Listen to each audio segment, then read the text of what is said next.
ओम नमः सिद्धेभ्यः। ओम नमः सिद्धेभ्यः। ओम नमः सिद्धेभ्यः। मंगलम भगवान वीरो मंगलम गौतमो मुनि मंगलम कुंद कुंदाद्यो जैन धर्मोस्तु मंगलम सर्वमंगल मांगल्यम सर्वकल्याणकारकम प्रधानम सर्वधर्माणां जैनम जयतु शासनम जैनम जयतु शासनम मुक्ता मुक्तैकरूपो यः कर्मभिः संविदादिना अक्षयं परमात्मानं ज्ञानमूर्ति नमामि तम्। सर्वकर्म से मुक्त हुए पर जो ज्ञानादि युक्त सदा एक रूप अक्षय परमात्म ज्ञान मूर्ति को नमन सदा।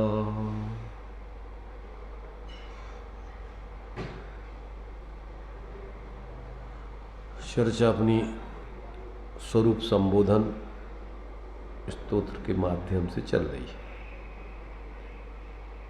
अभी तक अपनी चर्चा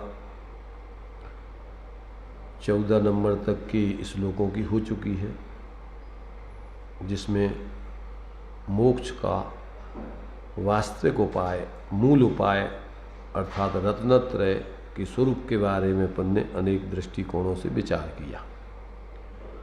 अब रत्नत्रय के साथ जो बहिरंग साधन आदि हैं वो कौन कौन से उपयोगी होते हैं आत्माराधकों के जीवन में, ऐसा अब इस प्रकार से ऐसा प्रश्न होने पर उसका खुलासा यहाँ पर आचार्य देव करते हैं। तो 15 नंबर के श्लोक से बहिरंग कारणों का यहाँ पर निरूपण किया जा रहा है। इस साथ में अब जो पंच समवाय होते हैं उनमें निमित्त उपादान, भाग पुरुषार्थ और काल लब्धि, ये 5 चीज़ें होती हैं। तो अभी उपादान रूप में तो रत्नत्रय की आराधना अपन ने और उसके साथ साथ उस जाति का ही उसका पुरुषार्थ आदि करते हुए और आत्माराधना की निश्चय मोक्ष मार्ग की या मूल कारण की चर्चा हो गई।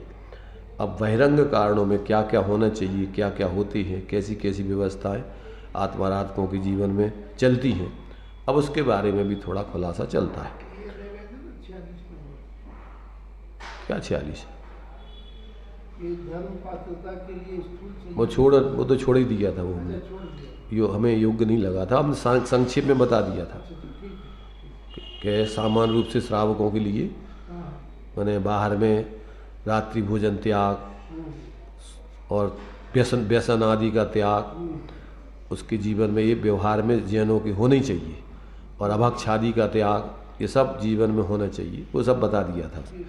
अब वो भी बहिरंग में ही है वैसे तो अभी अंतरंग रत्नत्रय कारणों की मुख्य चर्चा वहाँ पर ने की है अभी अंतरंग कारणों की। तो अब यहाँ बहिरंग कारणों में देखिए 15 नंबर का श्लोक है, उसमें यहाँ खुलासा पहले इसको श्लोक पढ़ते हैं फिर उसके बारे में अपन विचार करते हैं। तो तदेतन्मूल हेतु स्यात् कारणं सहकारकं यद्बाह्यं देश कालादि तपश्च बहिरंगकम्। उन इन मूल कारणों के जो भिन्न बाह्य सहकारक हैं, देश काल आदि तप आदि उन्हें कहा उपकारक हैं। देखिए क्या कह रहे हैं यहाँ पर, उन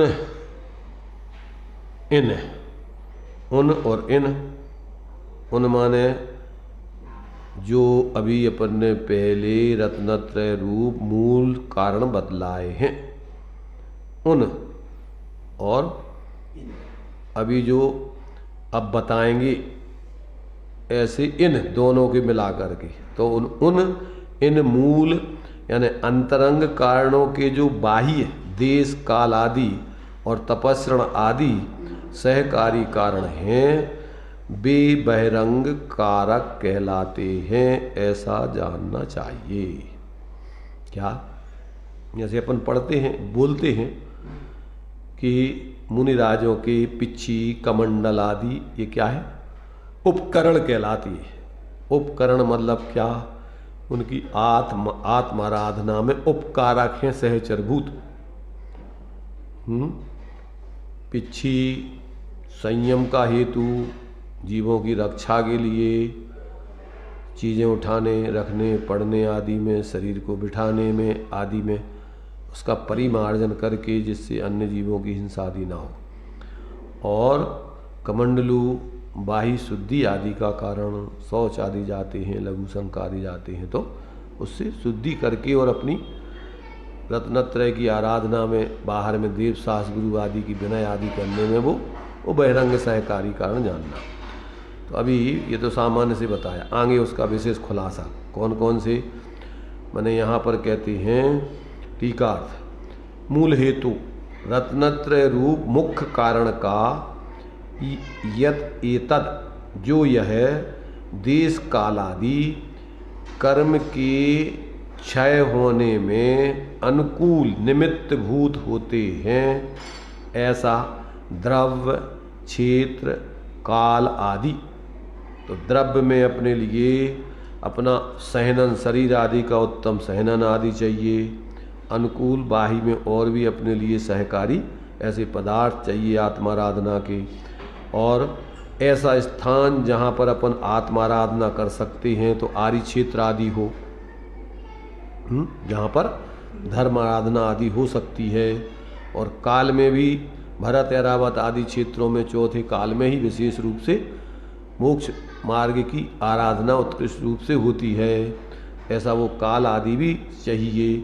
तो ऐसा जो है उसका शरीर आदि का सहनन भी मोक्ष जाने के लिए उत्कृष्ट जो है वज्र सब नारा सहनन आदि का जो है उसका बाहर में शरीर आदि भी चाहिए। तो ऐसे कहते हैं कि ये जैसे मान लीजिए मुनिराजों को यहाँ 12 वर्ष का अकाल पड़ गया। अब यहाँ ये क्षेत्र और उस समय का काल उनके योग्य नहीं है आत्माराधना के, तो इस क्षेत्र को, उस काल को छोड़ के वो जहाँ आत्माराधना हो सकती वहाँ चले गए। तो इस प्रकार से कहते देश काल सहनन आदि सहकारकम सहकारी रूप सामग्री जानना। तत् माने वह देश काल आदि बाह्य कारणम मोक्ष के बहिरंग कारण जानना। मात्र देश काल आदि ही नहीं, अपितु तपश्च अनशन ऊनोदर आदि जो तपश्चरण भी हैं, वे भी बहिरंगकम मुक्ति के बाह्य सहकारी कारण जानना। तो बहिरंग सहकारी संयुक्त भूतार्थ रत्नत्रय के बाह्य कारण जो है, ये मोक्ष जाने वाले जीवों को ऐसे जो 5 समवाय रूप बतलाए जाते हैं, वे भी कहते हैं बराबर उनका विवेक उसको होना चाहिए। ऐसा सबका जो है निश्चय व्यवहार का सुमेल बना करके आत्माराधक जीव अपनी आत्माराधना करता है। इस प्रकार से ये बहिरंग कारणों में ये नंबर 1 टीका का सामान्य अर्थ। अब नंबर 2 टीका में भी इस प्रकार आत्म स्वभावमय होने के कारण सम्यक दर्शन ज्ञान चारित्र आत्मा को कर्मों के संवर निद्रा पूर्वक निःशुद्ध स्वरूप की उपलब्धि के अंतरंग कारण जानना। तब फिर बहिरंग उपाय या कारण क्या है? इसके लिए यहाँ आचार्य कहते हैं कि एतन मूल हेतु स्वात्मोपलब्धि का अंतरंग उपाय होने से प्रधान साधनभूत इस उपर्युक्त रत्नत्रयात्मक मूल हेतु के यत बाह्य देश कालादि तपश्च सहकारकम कारणम स्यात्। जो बाह्य में देश काल आदि और तपश्चरण सहकारी कारण हैं, तत् बहिरंग कम वे साधन के साधन रूप से होने से और परावलंबन रूप होने से स्वात्मोपलब्धि के बहिरंग उपाय जानना चाहिए। क्या जानना चाहिए? और अपन देखो कि बहिरंग में जो शरीर है, औदारिक शरीर में ही साधना विशेष होती है। व्यक्तिगत शरीर में, देवों के शरीर में, नारकियों के शरीर में, वहाँ के क्षेत्र में उस जाति का आत्माराधना की उत्कृष्ट साधना नहीं हो सकती। वेद विज्ञान तो हो सकता है, परंतु आगे की चारित्र आदि की लीनता का कार्य वहाँ नहीं हो सकता है। तो ऐसे यहाँ पर भी जैसे शरीर का सहनन आदि, जैसे स्त्रियों का शरीर का सहनन, हीन सहनन, तो उसमें ज़्यादा उत्कृष्ट साधना नहीं हो सकती। इसलिए उनके लिए सबस्त्र ही मात्र जितना हो सकता है पंचम गुणस्थान आदि की साधना ही वो कर सकते।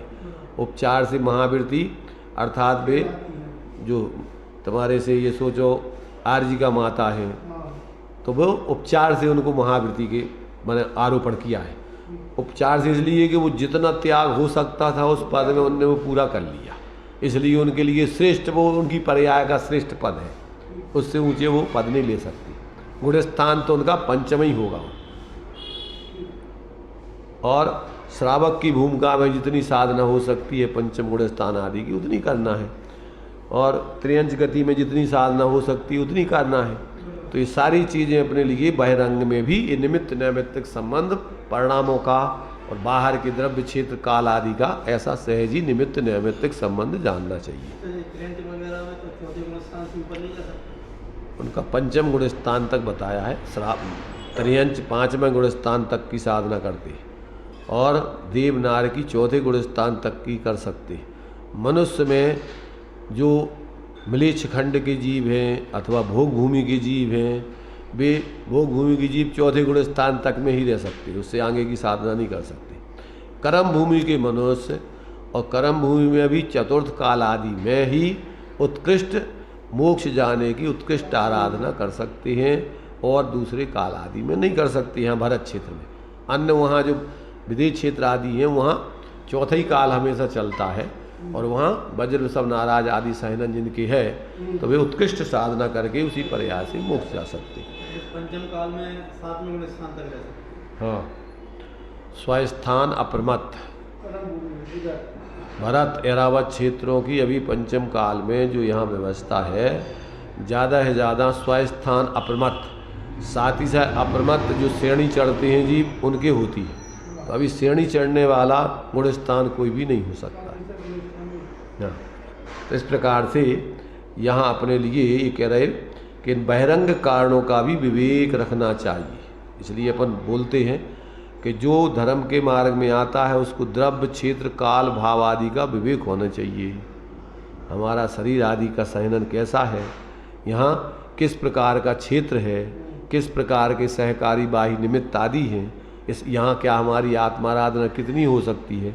तो ये सब विवेक रख कर के ही व्यक्ति अपनी आत्माराधना करे। कोई भावुकता में उतावलेपन से कुछ भी यदवा तदवा करके और क्या है आत्म आराधना की जगह विराधना नहीं करे, और दूसरे लोगों को भी समस्या पैदा नहीं करे खड़ी। क्योंकि जब आत्माराधक नहीं होगे तो कसाय के काम करोगे, नाटक करोगे, दूसरों से नाटक करवाओगे। इसलिए मोक्ष मार्ग में बहुत ही संतुलन, विवेकपूर्वक और सहजता और सरलता से जीवन जिया जाता है। इसमें कोई नाटक नौटंकी का काम नहीं है। यहाँ तो बहुत ही सहज और सरल, और मैंने प्रत्येक व्यक्ति अपनी आत्माराधना भूमिका अनुसार जितनी कर सकता उतनी करे, और बाकी की श्रद्धा रखे, भावना भाव है कीजिए शक्ति प्रमाण, और शक्ति बिना श्रद्धा और भावना करे। और आगे जाके जैसे उसको फिर उसकी पर्यायगत योग्यता भवनहार आदि निमित्त आदि जो उसकी आत्माराधना के अनुकूल बनते हैं, उस समय फिर वो अपनी पूर्ण उत्कृष्ट साधना करके और पूर्ण मोहर दशा प्राप्त कर सकता है। तो इस प्रकार से ये अपने लिए इन सब बातों का भी विवेक रखना चाहिए, बहिरंग कारणों का और अंतरंग में मुख्य रूप से अपनी परद्रव्यों से भिन्न आत्मा की श्रद्धा ज्ञान लीनता रूप मुख्य मोक्ष मार्ग, मूल मोक्ष मार्ग, और उसका सहचर भूत इस प्रकार के बाह्य कारण रूप जो अपन छड़ाला पढ़ते हैं ना, मुख्योपचार दुभेद यो बड़भागी रत्नत्रय धरें अरु धरेंगे ते शिव लहें। कौन मोक्ष की सिद्धि करेंगे? मुख्योपचार दुभेद रत्नत्रय, दो प्रकार का रत्नत्रय, एक मूल रत्नत्रय और ये कि बाहर का उपचार सहकारी रूप अपने लिए त्याग आदि का जो निमित्त रूप में आदि होता है वो पूरा विवेक रखता है। ऐसा ज्ञानियों के जीवन में किसी प्रकार की कोई खींचतान, किसी प्रकार से कोई और अन्यथा रूप सोचना मानना आदि नहीं होता है, पूरा उनके जीवन में संतुलन चलता है। तो इस प्रकार से ये इसमें जो है एक संक्षेप में इतनी जानकारी दी गई। अब इसका विस्तार करना है तो इसमें करते रहो बहुत सारा। अभी अपन उसमें थोड़ा उसमें पढ़ेंगे थोड़ा प्रवचन में खुलासा विशेष। इसमें एक नीचे क्या दिया हुआ है, एक नीचे जो है आचार्य कुंद देव की मोक्ष पाहुड़ का जो है एक गाथा दी गई है और उसमें इन्होंने ये सिद्ध किया है कि अगर जीव सुख में जो भावनाएं भाता है, अगर प्रतिकूलताओं में उसने साधना नहीं की है तो प्रतिकूलता आने पर सुख में भाई हुई भावनाएं व्यक्ति क्या होता है उनसे विचलित हो जाता है, उन भावनाओं से फिर वो क्या है वो उस पर टिक नहीं पाता। इसलिए बुद्धिपूर्वक तुम्हारे लिए इस प्रकार का भी अभ्यास रखना चाहिए कि प्रतिकूलताओं में भी अपन, इसलिए बुद्धिपूर्वक ज्ञानी जीव सामर्थ्य होने पर क्या करते हैं कि सब छोड़ छाड़ करके और ऐसी प्रतिकूलताओं में रहते हुए अपनी आत्माराधना करते हैं। तो यहाँ पर वो गाथा 62 नंबर की मोक्ष पाहुड़ की है। स्वेण भाविदम नाणम दुहे जादे विनश्यति धम्मा जहावलम जोई अप्पा दुखे ही भावे। क्या कह रहे, सुख से सुहीण भाविदम नाणम, सुख से यानी लौकिक अनुकूलताओं में भाया गया ज्ञान, की गई आत्माराधना, दुख दुहे जादे विनश्यति, दुख यानी लौकिक प्रतिकूलताएं आदि आ जाने पर नष्ट हो जाता है, उससे जीव च्युत हो जाता है। अतः तम्मा जहाबलम जोई, इसलिए हे योगी यथाशक्ति जहाबलम प्रतिकूलताएं उपस्थित करके जम्मा जहाबलम जोई अप्पा दुखे ही भावे, उपस्थित यानी प्रतिकूलताओं में भी बुद्धिपूर्वक क्या करना, आत्माराधना करना चाहिए ताकि प्रतिकूलताएं आने पर अपन आत्माराधना से च्युत ना होवे, विचलित ना होवे। इसलिए उपसर्ग आदि आने पर जो आत्माराधक होते हैं वो विचलित नहीं होते हैं। कब कि जब उनने पहले ऐसी प्रतिकूलताओं में भी अपने स्वरूप की आराधना की होगी, अभ्यास किया होगा। अपन देखते भी हैं कि जो अनुकूलताओं का जितना आदि हो जाता है उसमें जीने की आदत पड़ जाती है, थोड़ी सी प्रतिकूलता आती है और एकदम घबरा जाता है, भड़बड़ा जाता है, आत्महत्या तक कर लेते हैं। यहाँ अपन देखते हैं ना, इतने लोग आत्महत्या करते हैं। क्यों करते हैं? जैसे ही उनको प्रतिकूलताएं आई, अब लगता है भैया इससे तो माने वो क्या करते हैं, मर करके सोचते हैं कि अब हम इन प्रतिकूलताओं से बच जाएंगे। अरे भाई, आत्महत्या करके मरोगे, अति संकलेश भाव से मरो तो कहाँ जाओगे? सागरों पर्यंत प्रतिकूलताओं में ही रहना पड़ेगा। तो उल्टी बुद्धि है बिना तत्व ज्ञान वाले। तो कहते हैं वास्तव में पापों से बचने का उपाय आत्महत्या नहीं है, आत्माराधना है। प्रतिकूलताओं से, दुखों से बचने का उपाय आत्महत्या नहीं है, क्या है? आत्म साधना है, आत्माराधना है। जब तक ये जीव ये नहीं करे तब तक जो है वास्तव में उसका जीवन क्या है, सच्चे अर्थों में सुखी नहीं होता है। अब जो है अपने लिए जो इसी का जो है विशेष खुलासा अपन को दिया है थोड़ा, उसको भी अपन देखते हैं बाह्य कारणों की, किस प्रकार से आत्माराधक जीव अपनी आत्माराधना करते हैं। मोक्ष के हेतु, मूल हेतु के सहकारी कारण रूप बाह्य तप आदि के कर्तव्य का यहाँ उपदेश दिया जा रहा है कि इसको बुद्धिपूर्वक इनमें भी व्यक्ति को अपनी आत्माराधना करनी चाहिए। उक्त श्लोक में सम्यक दर्शन, सम्यक ज्ञान और सम्यक चारित्र का स्वरूप कहा गया है। कौन से? पहले अपन ने जो 11, 13, 14 चार श्लोकों में निश्चय मोक्ष मार्ग का यानी अलग अलग रत्नत्रय, सम्यक ज्ञान और सम्यक चारित्र का स्वरूप समझा। 11, 12, 13, 14, 13, 14 में चारित्र का, 11 में सम्यक दर्शन का, 12 में सम्यक ज्ञान का, इस प्रकार से समग्र रूप से रत्नत्रय का स्वरूप समझा। तो उक्त श्लोकों में सम्यक दर्शन, ज्ञान और सम्यक चारित्र का स्वरूप कहा है। यह तो संगत स्वरूप ही, मतलब ये तो वास्तव में मोक्ष का यथार्थ मार्ग है ही, पर इसके कई सहकारी कारण भी होते हैं। अभी तो मूल की बात अपन ने पहले पढ़ ली। हाँ, आत्मा का सिद्धांत, आत्मा का ज्ञान, आत्मा का आचरण, यही रत्नत्रय और यही है मुक्ति का मूल उपाय।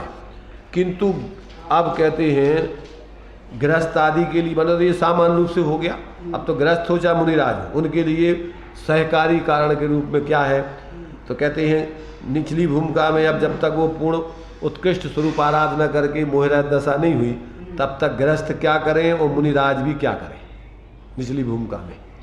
तो कहते हैं यही ध्यान रहे अगर, तो अंतर मुहूर्त में ही केवल ज्ञान हो जाए। अगर निश्चय रत्नत्रय में अभेद रूप से उत्कृष्ट ध्यान लग जाए तो कहते हैं उसमें तो केवल ज्ञान हो जाए। सारी जिंदगी अब रहते हैं मुनि पद में, श्रावक पद में, केवल ज्ञान तो आजकल है भी नहीं, तो अब करें क्या कह रहे। वर्तमान में अभी साधना तो श्रावक पद में भी होती है, मुनि पद में भी होती है, अमृत दशा में होती है। तो कहते हैं अब वो समय स्वरूप में तो चूंकि ज़्यादा टिकते नहीं हैं, आंतरिक स्थिरता जन्य स्वरूप में टिका जाता है थोड़े समय अंतर वो। अब बाकी समय क्या करें, तो कहते हैं अरे भाई दृष्टि शुद्ध बनाए रखें और उस रत्नत्रय की भावना का साक्षात लाभ लें और शेष समय रत्नत्रय में बाधा ना आए, ऐसे रत्नत्रय का पोषण बना रहे। ऐसे कुछ बाही तपस्रण आदि भी करें तो बाही देश काल आदि हैं, तपस्रण आदि हैं, ये सब बहिरंग सहकारी कारण जानना। तो कहते हैं अब उसमें अपन क्या करें, तो कहते हैं 5 व्रतों की रक्षा करें। 5 व्रत जो चारित्र के 13 प्रकार का चारित्र बताया है, जैसे मुनिराजों का पूर्ण रूपेण है वो कौन सा, 5 महाव्रत, 5 समिति, 3 गुप्ती, मूल में इस 13 प्रकार का आचरण। इसको और संक्षेप में करो तो अष्ट प्रवचन मातृका कह देते। अष्ट प्रवचन मातृका का ज्ञान हो तो उतने में जीव का मोक्ष हो सकता है। अष्ट प्रवचन मातृका माने क्या, कि 5 महाव्रत आदि हो और 3 गुप्ती। तो 3 गुप्ती, अथवा ऐसा कहो कि 5 समिति और 3 गुप्ती। समिति में प्रवृत्ति का विवेक और गुप्ती में अपने स्वरूप में निर्वृत्ति पूर्वक स्वरूप की प्रवृत्ति। ऐसा जो है ये प्रवृत्ति 2 में, अगर इसको 8 को 2 में लेवें तो प्रवृत्ति और निर्वृत्ति। बाहर में अपन को प्रवृत्ति करना तो किस सावधानी से करना, और वहाँ से हट करके स्वरूप में प्रवृत्ति करना तो कैसे करना। ये 2 चीज़ें अस्थि नास्ति से जीव को पता होने चाहिए। तो इतने में वो अपना तुष्मास भिन्न वाले जैसे मुनिराज, ऐसे अनंत जीव ऐसा इतना में ही मोक्ष कर लेते। तो ऐसा जो है यहाँ पर कहते हैं कि अपन को थोड़ा विशेष रूप में तो 5 महाव्रत, 5 समिति, 3 गुप्ती आदि। अब अपन जब पूर्ण रूपेण स्वरूप में गुप्त नहीं हो पा रहे हैं तो फिर व्यवहार व्रतों की रक्षा आदि करें अपन। तो 5 महाव्रत या देश व्रत, श्रावक की जीवन में भी 5 देश व्रत होते हैं। तो कहते अहिंसा, सत्य, अचौर्य, ब्रह्मचर्य और निष्परिग्रह। इन 5 धर्मों का जिस तरह पोषण हो सकता हो, तो कहते हैं इस प्रकार से प्रवृत्ति करें। 5 धर्मों में भी देखो यहाँ पर अहिंसा ही मूल धर्म है। उसमें भी आचार्यों ने पुरुषार्थ सिद्धि उपाय में दिया है कि एक मूल तो अहिंसा धर्म है, अहिंसा परमो धर्म। और ये 4 तो उसकी रक्षा के लिए बाढ़ के रूप में है। कौन, सत्य, अचौर्य, ब्रह्मचर्य और अपरिग्रह। ये 4 तो उसी अहिंसा की सिद्धि के लिए हैं। क्योंकि मूल धर्म क्या है, मूल धर्म है अहिंसा। और अहिंसा का स्वरूप क्या है, अप्रादुर्भावा खलु रागादीनाम भवत अहिंसा इति, और तेषाम एवुत्पत्ति हिंसा इति जनागमस्य संक्षेपा। किसे कहते हैं अहिंसा, आत्मा में राग द्वेष मोह आदि विकारी भावों की उत्पत्ति नहीं होने देना ही अहिंसा है। और हिंसा क्या है? तेषाम एव उत्पत्ति, इन मोह राग द्वेष आदि विकारी भावों की उत्पत्ति आत्मा में हो जाना ही हिंसा है। बाकी तो सब उपचार से कथन है। फिर उसी हिंसा और अहिंसा के बाही उपकरण के रूप में है, या ये उसके साधन के रूप में, बाही साधन के रूप में है। इसलिए अपन को सत्य क्यों बोलना? क्योंकि झूठ बोलने से दूसरे जीवों के भी प्राण पीड़ित होते हैं और अपने अंदर भी कसाएं पैदा होती हैं। झूठ जब ही बोलोगे जब तीव्र कसाएं होगी। इसलिए दोनों की अहिंसा के लिए सत्य बोलना। चोरी क्यों नहीं करना? क्योंकि चोरी से सामने वाले के भी प्राण पीड़ित होंगे और स्वयं भी तीव्र कसाय होने पर ही आप दूसरों की चीज को चोरी करके लोगे। तो अहिंसा की सिद्धि के लिए ही चोरी नहीं करना। अहिंसा सत्य चोरी। ब्रह्मचर्य क्या पालन क्यों करना? कि ब्रह्मचर्य के पालन करने से अपन अपनी आत्मा की रक्षा कर सकते हैं और दूसरे जीवों के लिए भी क्या है, वास्तव में हिंसा में निमित्त नहीं बन के अहिंसा के सहकारी बन सकते हैं। परिग्रह क्यों नहीं रखना जा ये अपन को? क्यों? कि उससे अपन को अपने अंदर कसाएं पैदा होती हैं, आसक्ति बनती है। इसलिए परिग्रह का त्याग करना पूर्ण रूपेण अथवा एक देश, जितना करोगे उतनी उतनी रक्षा होगी तुम्हारी। और दूसरे जीवों को जरूरत है और तुम परिग्रह इकट्ठा कर लोगे, वे परेशान होंगे तो उनको भी परेशानी है। इसलिए परिग्रह अहिंसा की, दोनों की स्वपर हित की सिद्धि करता है। तो मूल धर्म है अहिंसा। तो देखो उसको अब यहाँ पर खुलासा कर रहे हैं, पढ़िए। अहिंसा व्रतों में भावों की ओर से अब यहाँ से 5 धर्मों का जिस तरह 5 व्रतों की रक्षा कैसे हो सो कार्य करें। अहिंसा कहाँ से पढ़ रहे थे? बीच में से पढ़। 5 व्रतों की रक्षा कैसे हो सो कार्य करें। अहिंसा, सत्य, अचौर्य, ब्रह्मचर्य और परिग्रह, निष्परिग्रह। इन 5 धर्मों का जिस तरह पोषण हो सो करना। अहिंसा व्रत में भावों की ओर से तो यह भाव लाना कि मेरा स्वरूप विषय कसायों से रहित है, निर्विकार निर्दोष ज्ञान मात्र मेरा स्वरूप है, विषय करना मेरा काम नहीं है। विषय सेवन, हाँ वही विषय सेवन, विषय करना मतलब वही विषयों पर वृत्ति करना। यह तो कर्म की छाया है, ये कसाय में नहीं हूँ। कोई कसाय आए तो कसाय में फर्क आ जाएगा। अपने आप में राग द्वेष उत्पन्न ना होने देना सो अहिंसा है। मूल में ये परम अहिंसा, ये माने ये आत्मिक अहिंसा है। ऐसी अहिंसा का जिनके पालन होता रहता है उनके बाह्य हिंसा नहीं हुआ करती। तो बाहर में अहिंसा क्या है? किसी जीव को दुखी ना करना, दूसरों का मददगार बनना, दूसरों के दुख को दूर करना, दया करना, यह बाहरी अहिंसा है। यह बाह्य अहिंसा हमारे रत्नात्रय की परंपरा साधक है।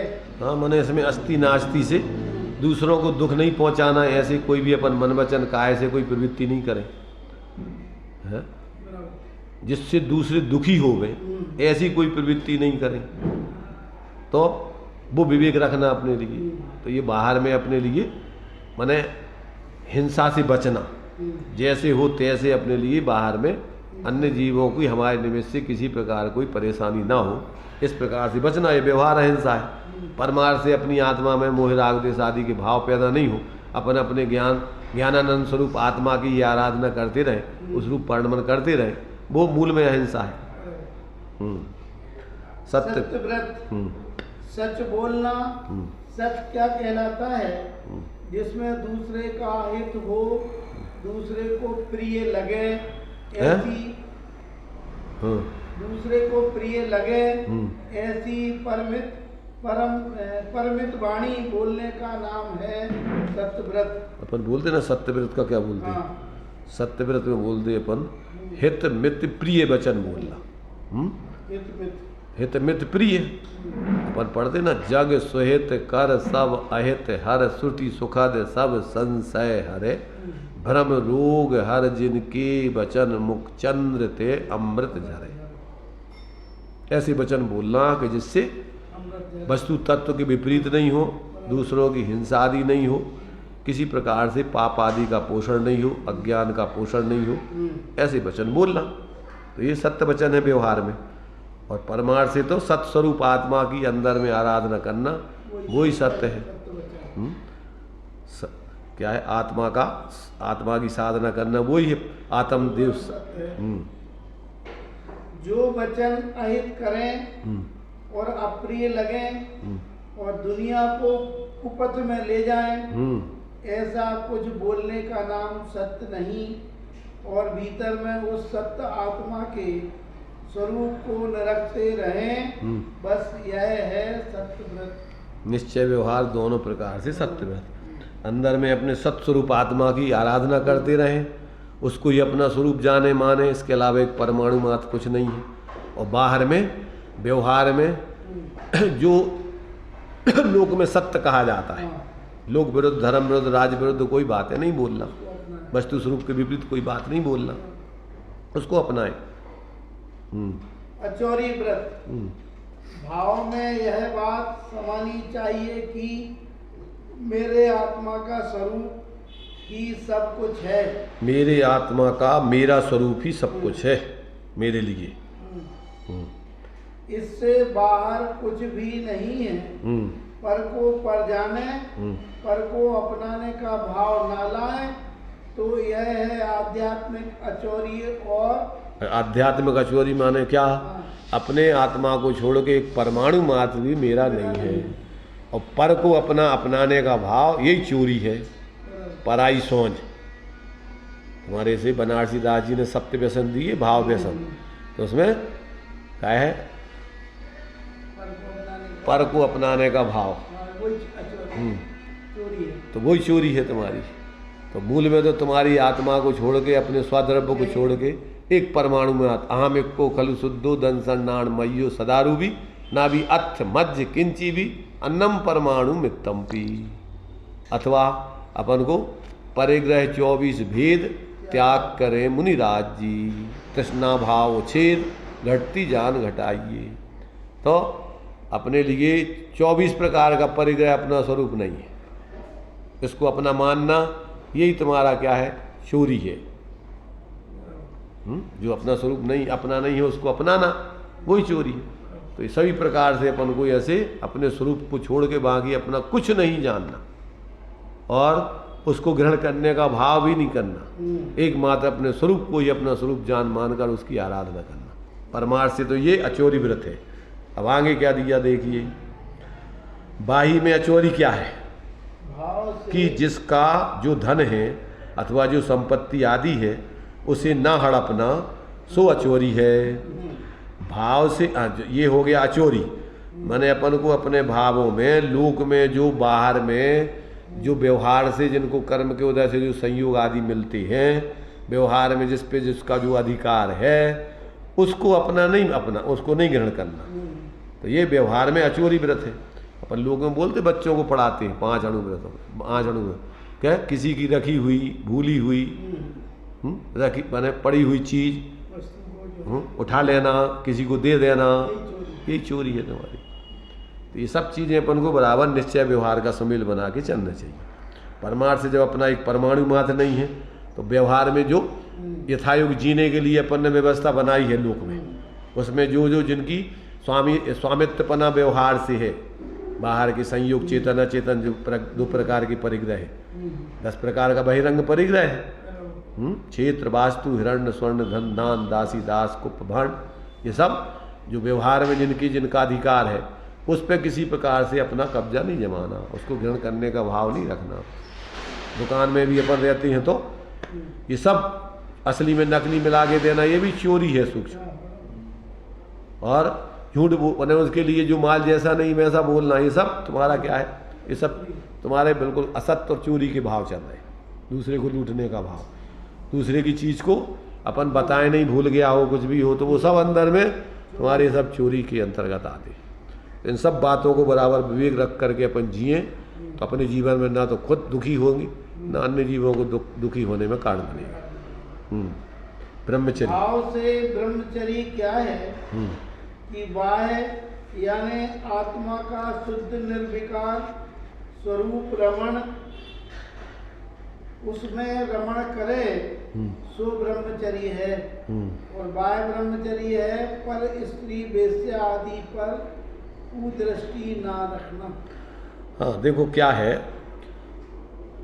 ब्रह्मचर्य में चूंकि ब्रह्म स्वरूप अपना आत्मा, मूल में तो क्या है, ब्रह्म स्वरूप अपने आत्मा में चर्या लीनता, तो सर्वांग से चर्या होती है उसकी। आत्मा का अनुभव कहाँ से होता है, सर्वांग न जाते प्रदेशों से अमृत के झरने। और व्यवहार में भी जब अपन बाहर में स्त्री आदि के साथ जो प्रवृत्ति करते हैं तो वो भी सर्वांग से अपने 5 इंद्रियों के विषयों का सेवन उसमें करते हैं। तो अब कहते हैं वो उससे जो है उन 5 इंद्रियों के विषयों की प्रवृत्ति से अपन, क्योंकि एक कुशील में सारे पांचों पाप उसमें आ जाते हैं और 5 इंद्रियों के विषय समा जाते हैं। स्पर्शन, रसना, घ्राण, चक्षु, कर्ण, ये सब उसमें, तो सब 5 विषय उसमें 5 इंद्रियों के विषय। तो ये कहते हैं कि परमार्थ से अपने ब्रह्म स्वरूप आत्मा में रमना और बाहर में किसी प्रकार ये सब बाह्य में प्रवृत्ति करने का अपन को, जिस स्पर्शन इंद्रिय के विषय आदि छोड़कर और उससे सावधान रख करके व्रतों का पालन करना, ये बाह्य में ब्रह्मचर्य है। यहाँ पहले यह भी समझिए कि जो बाहरी व्रत है वे भीतरी आपके साधक बन जाते हैं। ये माने ये काय के लिए पालन कर रहे हैं कि भैया इनका आपस में अपने अंदर में अपने स्वरूप आराधना में ऐसा सहजी निमित्त नैमित्तिक संबंध है। जो स्वरूप आराधना करेगा वो बाहर की इस कुप्रवृत्ति को छोड़ेगा ही छोड़ेगा। उसकी बाहर में इस प्रकार कसायों की निवृत्ति होती जाएगी। और ये 5 पाप काय से होते हैं। रत्नगण श्रावकाचार्य जी में दिया है कि राग द्वेष निवृत्ति हिंसादि निवृत्तना कृता भवति पुंसा अनपेक्षतार्थ वृत्ति का पुरुषा सेवते नृप्तीन। क्या कहा उसमें, राग द्वेष का हुआ निवारण, फिर पापों में नहीं गमन, चाहे नहीं जिसे धन दौलत की, कौन पुरुष सेवे राजन।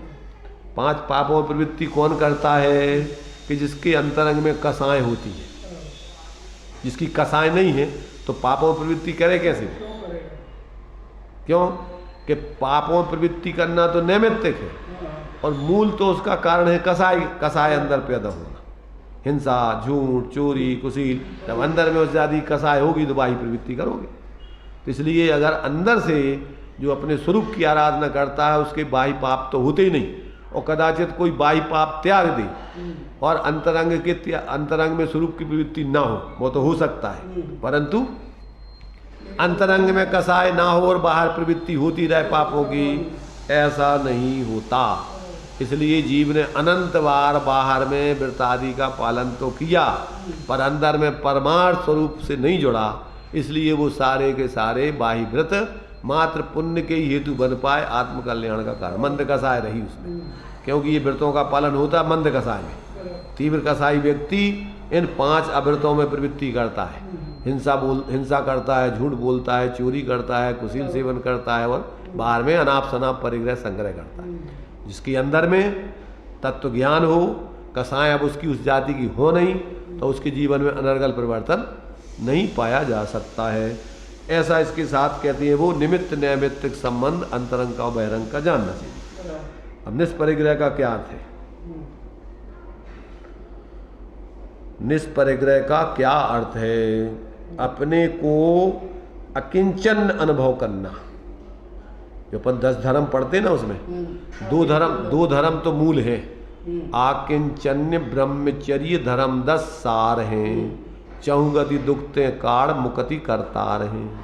तो उत्तम क्षमा मार्दव आर्जव भाव है, सत्य सोच संयम तप त्याग उपाव है, और आकिंचन्य ब्रह्मचर्य धर्म 10 सार है, और चहुगति दुखते काड़ मुकति करता रहे। ये 2 मूल सार हैं। तो क्या है, इधर से नास्ति से अकिंचन, माने किंचित मात्र भी अपना किंचित मात्र भी बाहर में कुछ नहीं है, ऐसे अकिंचन का भाव आकिंचन धर्म है। जो बाहर से अपना कुछ नहीं मानता जानता है, ऐसा जीव आकिंचन धर्म का पालन करता है। और जब आकिंचन धर्म का पालन होता है तो वो ब्रह्म स्वरूप में लीन हो जाता है। जब बाहर से सब प्रकार की परिग्रह आदि से वो निर्वृत्त हो गया तो प्रवृत्ति क्या करेगा, तो कहते ब्रह्म स्वरूप में लीन हो जाएगा वो, और ब्रह्म स्वरूप में लीन हो जाएगा वही अपना स्वरूप है, वो परमार्थ दशा को प्राप्त होकर के सुखी। तो ये यहाँ पर कहते ये उसको समझना चाहिए। तो कहते आकिंचन क्या है, ये अपरिग्रह क्या है, तो कहते अपने को अकिंचन अनुभव करना, मेरा कहीं कुछ नहीं है, केवल मैं ज्ञान मात्र हूँ, ऐसा अकिंचन स्वीकार करना। माने नास्ति रूप में अकिंचन और अस्थि रूप में अपना ज्ञान स्वरूप आत्मा रूप अनुभव करना, अस्थि से समझना, अनुभवना, सो निष्परिग्रहता है। बाही में निष्परिग्रहता, धन मकान दौलत वस्त्र आदि सबका त्याग हो, यह है। तो हमारे रत्नत्रय के पालन के ये सब बाही साधन साधक हैं। ये बाही तप, बाही व्रत, बाही क्रियाएं, और सबका प्रयोजन है अंतरंग में रत्नत्रय की साधना करना। आ गया समझ में? भावना अंदर होती है मगर हो नहीं पाती। क्या कोई बाहरी चीज को देखती है, क्या बाहरी चीज, व्यवहार से बाहर की सब चीज जो देखते हैं। क्या देखते हो बाहर में? धन दौलत घर परिवार, अपन जानते हैं कि अपने है नहीं, मगर फिर भी अगर अपन नहीं देखे उनकी तरफ तो वो अपने से कहते हैं कि देखो तुम हमें, वो अपने से ये कहते हैं कि तुम हमें देखो अपनाओ। कहते हैं क्या? बड़ी दुविधा में है, इधर भी उधर दोनों तरफ दुविधा चल रही है। देखो क्या है, हम बताएं, ये दुविधा तुम्हारी है अपनी खुद की, कोई दुविधा दूसरा देने वाला नहीं है। अपन पढ़ते हैं, भजन है दौलत राम जी का, दुविधा कब जे है जा मन की, कब निज नाथ निरंजन सुमरू, तज सेवा जन जन की। दुविधा कब जे है जा मन की, कब जे, जब निज नाथ निरंजन सुमरो, तब जे है दुविधा जा मन की। निरंजन नाथ को जब तुम अपने उस निरंजन ज्ञान स्वरूप आत्मा की आराधना करोगे, तभी तुम्हारे जो मन की द्वंद्व है, अपन पढ़ते, जब निज आत्म अनुभव आवे, तब और कछु न सुहावे, रस नीरस हो जात तक तक्षण, अक्ष विषय नहीं भावे। राग देश युग चपल पक्ष जुत, मन पक्षी मर जावे। ज्ञानानंद सुधारा सुमगे, घट अंतर न समावे, जब निज आत्म अनुभव आवे। तो राग देश युग चपल पक्ष, ये द्वंद्व है, ये मन में, तुम्हारे मन का काम है इन द्वंद्वों में उलझे रहना, अपना पराया, अच्छा बुरा, स्त्री पुरुष, मेरा तेरा, पुण्य पाप। और आत्मा कैसा है? निर्द्वंद। अपन बोलते निर्द्वंद निराकुल, आत्मा कैसी है? निर्द्वंद। इसलिए दौलत राम ने लिखा, तोर सकल जग द्वंद फंद, ये फंदे हैं तुम्हें, ये द्वंद माने फंद। जहां दो में गए कि तुम्हारा फंदा समझ लो, तुम्हारी आत्मा उलझी। इसलिए तोर सकल जग द्वंद फंद निज आत्म, इस निर्द्वंद एक स्वरूप आत्मा को ध्याओ। आत्मा कैसा है? निर्द्वंद निराकुल, उसमें कोई द्वंद नहीं है, कोई आकुलता नहीं है। तो जब तक आप ऐसे अपने उस निर्द्वंद स्वरूप आत्मा की आराधना नहीं करोगे, तब तक आपकी दुविधा को कोई दूर करने में समर्थ नहीं है। ये दुविधा तुम्हारे ही मन की है, कोई दूसरा तुम्हें दुविधा नहीं देता है। अपने ही कल्पना होगी, भैया अब क्या करें, अब इतने जाएँ कितने जाएँ, इनकी माने कि अब अपनी माने। दुविधा में पड़े। अब ये दुविधाओं में डले हैं अपन, तो अपने अंदर के ही विकल्प है, कोई दूसरा नहीं देता तुम। जब तुम अंदर में निर्द्वंद स्वरूप से जुड़ जाओगे तो अब तुम्हारे लिए कौन दुविधा में डाले। इसलिए इन सारी बातों को समझकर जैसे जैसे हम अपनी आत्माराधना में प्रवीणता प्राप्त करते जाएंगे, वैसे वैसे हमारी संसार की समस्याओं का समाधान सहज होता जाएगा। उसके लिए किसी से करवाने की जरूरत नहीं है। एकमात्र तुम्हारा समाधान कौन करेंगे? लोक में अपन कहते भैया पंचों से समाधान करवाना। तो पंच माने क्या? पंच परमेष्टि की बात मानना, तो ही तुम्हारा पंचायत निपटेगी। और किसी की बात मानोगे, शुद्धा तमरु पंचगुरु जग में शरणा दो, और मोह हृदय जिए के वृथा आन कल्पना हो। अगर तुमने अपने एकत्व भक्त आत्मा की आराधना अथवा बाहर में पंचों की पंच परमेष्टियों की बात नहीं मानी, तो समझ लेना कि आपको संसार में कोई सुखी करने में समर्थ नहीं। आपकी ये पंचायत, ये सब दुविधाएं, ये सब संकल्प विकल्प, ये सब राग द्वेष चलते ही रहेंगे। इससे तुम्हें बचाने में कोई समर्थ नहीं। मोही जीवों से सलाह लोगे तो वेद तुम्हारे लाने और उलझाने की व्यवस्था बताएंगे। इसलिए इन पंच परमेष्टियों की सुनो, पंचों की बातें सिरमाते रखो, पनाला को अपने उनका निर्णय जो आवे उसके आधार से छोड़ो, उस पनाले को बंद करो अपने। तुम कहोगे साहब पंचों की बातें तो सिरमात है, परंतु हमारा जो विषय कसायों का मोह का पनाला है वो ज्यों का त्यों बहेगा, वो नहीं छोड़ पाएंगे हम।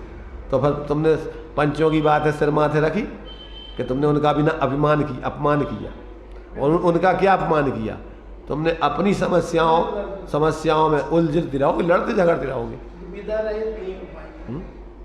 तो इस प्रकार से इस 15वें अपने लिए इस श्लोक में बहुत ही सुंदर तरीके से अपन को निश्चय व्यवहार का सुमेल बनाकर आत्माराधना करने वाले जीवों को ये प्रेरणा दी है कि भैया इन सब बातों का ध्यान रखना, कहीं खींचातानी में और कहीं भ्रम में मत पड़ जाना, और कहीं अपने मनमाने तरीके से और इस मोक्ष मार्ग को मान करके वो कुछ भी करते मत रहना।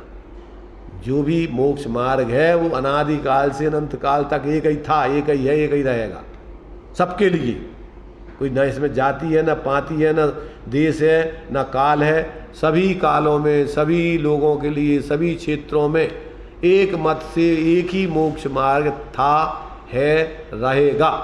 इसमें कभी कोई परिवर्तन नहीं आएगा। ऐसा जब तक अपन को समझ में नहीं आए और ऐसे इस मोक्ष मार्ग को अपने जीवन में अपन नहीं अपनाएंगे, तब तक अपनी समस्याओं का समाधान लोक में कोई करने में समर्थ नहीं है।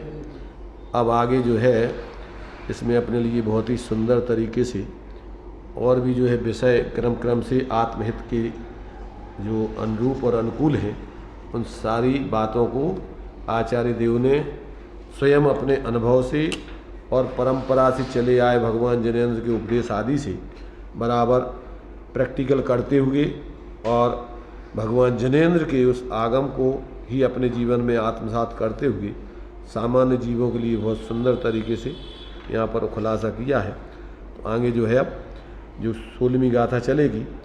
इस प्रकार अनेकांत स्वरूप रूप से स्यादवाद शैली द्वारा हेयोपादेय का स्वरूप जानकर निज परमात्म तत्व का सेवन करना चाहिए।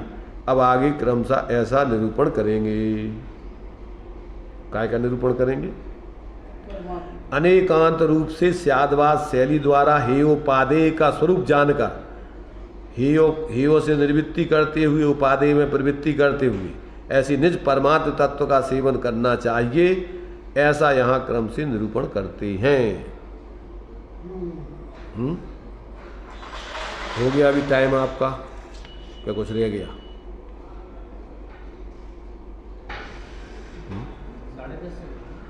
10:30 पे रखते हैं। अब लेट आते हो तुम लोग, आते कहाँ हो टाइम पे? आ भी जाओ तो चालू नहीं हो पाता फिर। चलो अपन 10:30 से 11:30 तक अपन रखने का प्रयत्न करो। चलिए अभी अपने यहीं विराम लेते हैं।